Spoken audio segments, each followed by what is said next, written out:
चला विद्यार्थी मित्रांनो, आजचा नवीन प्रश्न आहे बघा.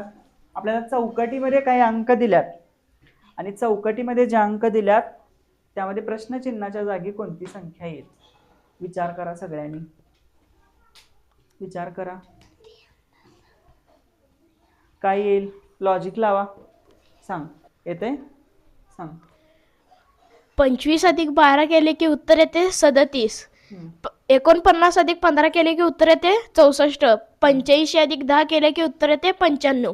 पर्याय क्रमांक 2 येणार. म्हणजे काय केलंय बघा, पहिली चौकट आणि शेवटची चौकट अशा दोघांची बेरीज केल्यानंतर